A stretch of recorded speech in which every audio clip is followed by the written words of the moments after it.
Hi friends, ఈరోజు మనం మనకు చాలా దగ్గరగా ఉన్న ఒక ఆసక్తికరమైన దేశం గురించి తెలుసుకుందాం.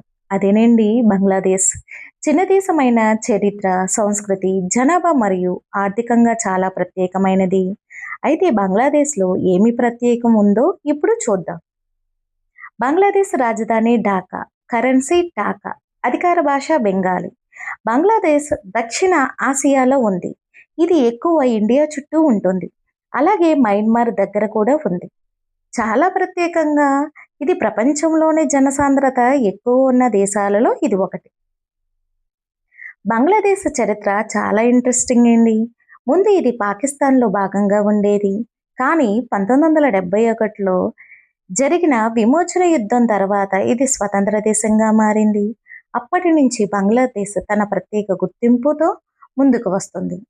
బంగ్లాదేశ్ జనాభా 17 కోట్లకు పైగా ఉంది.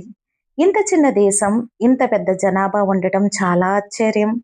ఎక్కువ మంది వ్యవసాయం, ఫిషింగ్ మరియు చిన్న వ్యాపారాల మీద ఆధారపడి జీవిస్తున్నారు. బంగ్లాదేశ్లో ప్రజలు చాలా హార్డ్ వర్కింగ్ మరియు ఫ్రెండ్లీ నేచర్తో ఉంటారండి. బంగ్లాదేశ్ ఆర్థిక వ్యవస్థలో ముఖ్యమైనది టెక్స్టైల్ ఇండస్ట్రీ. ప్రపంచానికి చాలా బట్టలు ఇక్కడ నుండే ఎగుమతి అవుతున్నాయి. అలాగే ఐటీ పరిశ్రమలు, ఫిషింగ్, వ్యవసాయం కూడా ఇక్కడ ఎక్కువ పాత్ర పోషిస్తున్నాయి. చిన్న దేశమైన ఆర్థికంగా మంచి ప్రగతి సాధిస్తుంది. బంగ్లాదేశ్ సంస్కృతి చాలా రిచ్. సంగీతం, డ్యాన్స్, పండుగలు చాలా కలర్ఫుల్గా ఉన్నాయి. ప్రపంచంలోనే పెద్ద నదీ డెల్టా గంగా, బ్రహ్మపుత్ర డెల్టా ఇక్కడే ఉంది. ఇంకా ప్రపంచంలోనే పొడవైన బీచ్లలో ఇది ఒకటి. కాక్స్ బజార్ కూడా బంగ్లాదేశ్లోనే ఉంది. ఇలా చూసుకుంటే బంగ్లాదేశ్ చిన్న దేశమైన చరిత్ర, జనాభా, సంస్కృతి మరియు ఆర్థికంగా చాలా స్ట్రాంగ్.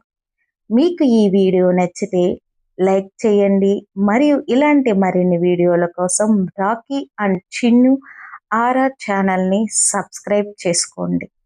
ధన్యవాదాలు ఫ్రెండ్స్.